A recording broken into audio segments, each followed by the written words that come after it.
Shalom, this is Rabbi Klein from the Greater Miami Jewish Federation. As we enter Yom Kippur, I'd like to share with you a story that made the rounds following the passing of Justice Ruth Bader Ginsburg of blessed memory 2 years ago.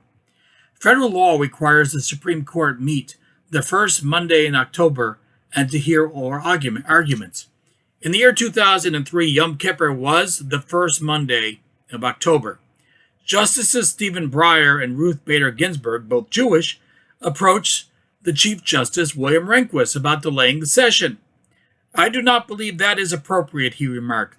"We do not do this for Good Friday." Justice Ginsburg knew she needed some form of argument to respond. She explained to Justice Rehnquist that lawyers wait their entire career to appear before the Supreme Court. For many of them, it is once in a lifetime. Some prepare arguments for months, even years. What if a Jewish lawyer needed to appear before the Supreme Court and could not come? We should not make that lawyer choose between observing his or her faith and appearing before the court. That persuaded Chief Justice Rehnquist, and they changed the calendar. Rabbi Solomon Schiff of blessed memory, the director and founder of our chaplaincy program and our Federation rabbi, he astutely pointed out to me 2 years ago that Justice Ginsburg's arguments went deeper than that. For the lawyer who had extensively prepared the case, the failure to appear before the court would actually be a disservice to the highest court, because not all the arguments would be offered.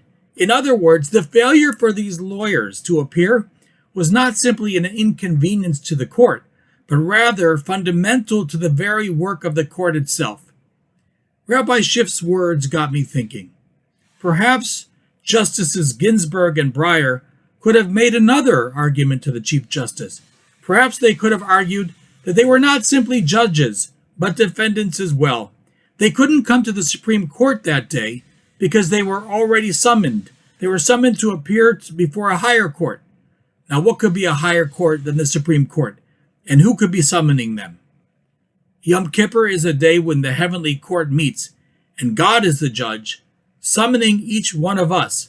The case on the divine tribunal's docket is your perfected world versus your reality. While the heavenly angels represent the perfected world, we represent your reality. Each of us make a case, not only for our own lives, but the lives of our family and the lives of our society in general. On Yom Kippur, we become both the defendant and the defense attorney, and we make the case for a year of blessings. We argue to the best of our abilities that we are all worthy. So far, this sounds pretty daunting, like the prayer Unatana Tokef. Even the angels themselves are in terror, for they cannot endure the judgment, the prayer says. However, Yom Kippur is not just a day of fear, but it's also a day of joy. Why?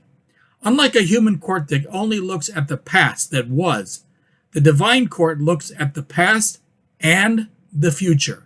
They look at not only where we have been, but also who we are, what our potential is, and where we want to be, where we want to go. This is the essence and the secret of teshuvah, of repentance. In discovery, new evidence can be offered before the court, not only about what was, but what can be. That discovery can be uncovered in the inner hearts of each of us. What human court can present evidence from the future in discovery? Thus, on Yom Kippur, we want to offer our best selves and our best arguments.